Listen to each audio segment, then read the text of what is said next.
घरावर तुळशीपत्र ठेवून आमचा दीपक बोराडे जालना या ठिकाणी अमर उपोषणाला बसला। आजचा 15वा दिवस आहे। हे महाराष्ट्र सरकारचं झोपीत आसन महाराष्ट्राचे पहिले मुख्यमंत्री यशवंतराव चव्हाणापासून आमच्या धनगर समाजावर फक्त घोंगडं आणि घोंगडं पांघरलेलं आहे। याला माहित नाही आमच्या धनगर समाजामध्ये मेंढ्यामध्ये एक रेडा राहतो, तो रेडा ते रेडा फक्त टक्करनं मरतो। जर आमच्या धनगर समाजाला ईश्वररत्न डॉक्टर बाबासाहेब आंबेडकरांनी घटनेमध्ये आमची एसटी मध्ये आरक्षण केलेलं आहे। काल गॅजेट निघालं हैदराबाद, त्याच्यामध्ये सुद्धा आमचं पहिल्यांदा नाव निघालेलं आहे। तरी जर आम्हाला देत नसतील तर अख्खा महाराष्ट्र पेटल्याशिवाय धनगर संघ थांबणार नाही। कारण की या महाराष्ट्रामध्ये धनगर समाज 2 नंबरला नाही तर 1 नंबरला आहे। धन्यवाद।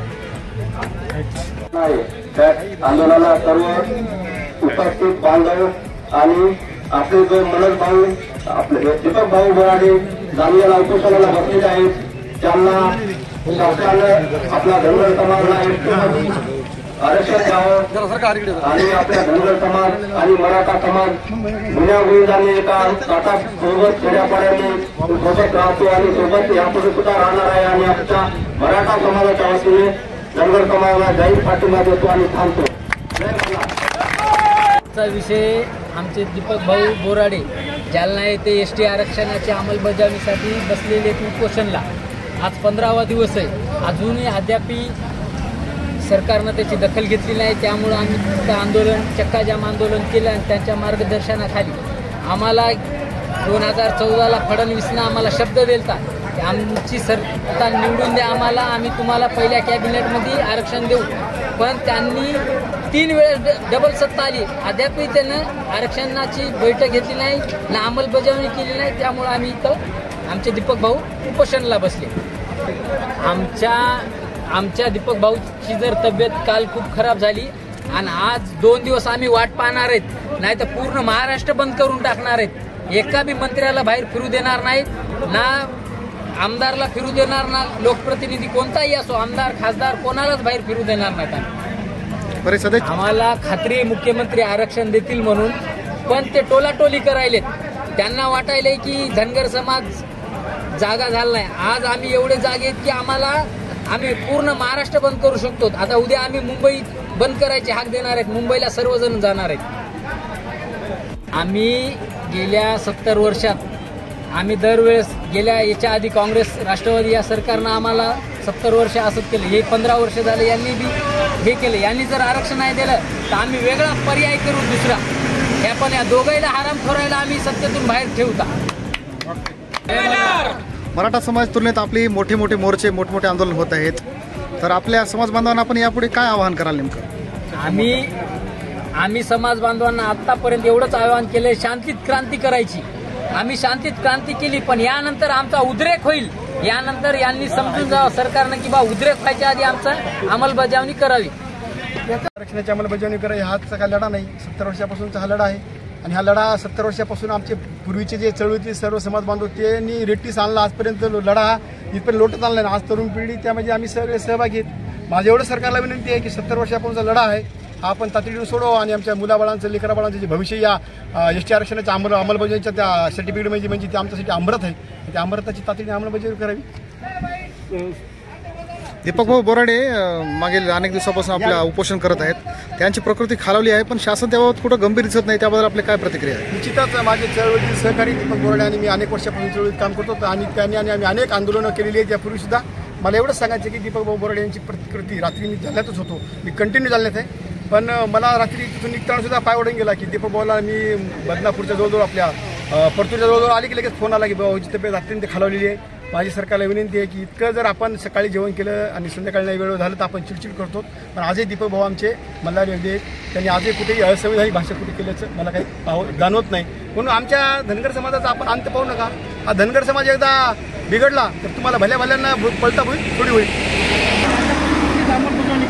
हो ना, मग माननीय मुख्यमंत्री महोदयांनी शब्द दिल्यामुळेच आमची मागणी आहे ना की आपणच अभ्यास पूर्ण आम्हाला अभ्यास झालेला आहे एसटी आरक्षणाचा आणि त्या अनुषंगाने आम्ही तुम्हाला आरक्षणाची अंमलबजावणी करतो। म्हणून 2014 पासून मी आज भाषणात माझा उल्लेख केला 11 पर्यंत आजपर्यंत सगळ्या निवडणुकीमध्ये भारतीय जनता पार्टीचा झेंडा जो रोवला जातो त्याच्यामध्ये मोठ्या प्रमाणात सिंहाचा वाटा माननीय धनगर समाजाचा आहे। आणि हे मी म्हणत नाही, माननीय देवेंद्र फडणवीस साहेबांचं वाक्य आहे। मग हा धनगर समाज तसं तुम्हाला सत्य बसू शकतो, खाली आणायला किती वेळ लागते?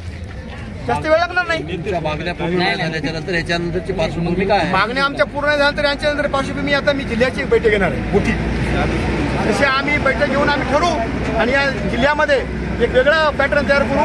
त्या पॅटर्नची सगळ्याच पक्षाला धडकी भरेल एवढं माझं निश्चित. माननीय मुख्यमंत्री महोदयाला असं काही बोलणार नाही, पण एवढं सांगेल की संविधानानं जो आम्हाला महामानव डॉक्टर बाबासाहेब आंबेडकर यांनी जे घटनेत 36 नंबरला आरक्षण दिले ते आपण आरक्षण द्यावं, कारण त्याच्यात आपला परिपूर्ण अभ्यास झालेला आहे.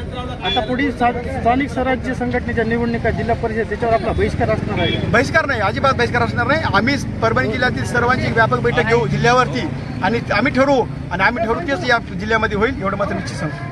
थोडी दुरुस्ती करतो. मागच्या विधानसभेला नाही, 2010 पासून 14 पासून आम्ही आज 11 वर्ष सांगतो ना की नगरपालिका असेल, मार्केट कमिटी असेल, सोसायटी असेल, ग्रामपंचायत असेल, जिल्हा परिषद असेल, सगळ्या निवडणुकीमध्ये धनगर समाज ताकदीने उतरलाय. हे माझं वाक्य नाही, माननीय देवेंद्रजी फडणवीस साहेबांचं वाक्य आहे की महाराष्ट्रातला तमाम धनगर समाज बांधव महायुती प्रमाणात मोठ्या प्रमाणात झुकल्यामुळे सत्तांतर झाले.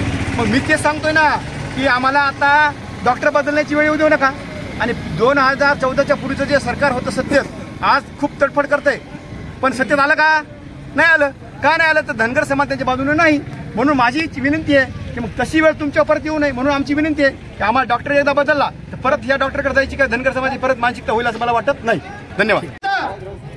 विद्यमान त्यावेळेस भारतीय जनता पार्टीचे प्रदेश अध्यक्ष आणि आताचे माननीय मुख्यमंत्री महोदय यांनी सांगितलं होतं की माझा या धनगर एसटी आरक्षणाच्या अंमलबजावणीच्या बाबतीमध्ये पूर्ण अभ्यास झालेला आहे. पण माझी विनंती आहे सरकारला, आपला अभ्यास झालाय तर आमचा इलाज का होत नाही बाबा? म्हणून माझी विनंती आहे, आपण सांगत असताना आपणच सांगितलं होतं हे आमचं वाक्य नाही, मीडियाला सुद्धा सांगतो की आमचं वाक्य नाही. त्यावेळेस माननीय मुख्यमंत्री महोदय म्हणाले होते की माझा धनगर समाज एसटी आरक्षणाच्या बाबतीमध्ये पूर्ण अभ्यास झाला, आपण सत्तांतर करा. पहिल्या कॅबिनेटमध्ये धनगर समाज एसटी आरक्षणाचा प्रश्न सोडून. म्हणून 5 सप्टेंबर 2017ला नागपूरला एक आरक्षण मेळावा झाला होता, त्याला समाज बांधव मोठ्या संख्येने उपस्थित होते.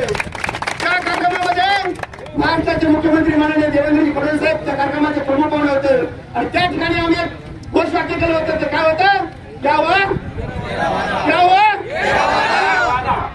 आणि तेव्हापासून आमचं सरकारला विनंती आहे या राज्यामध्ये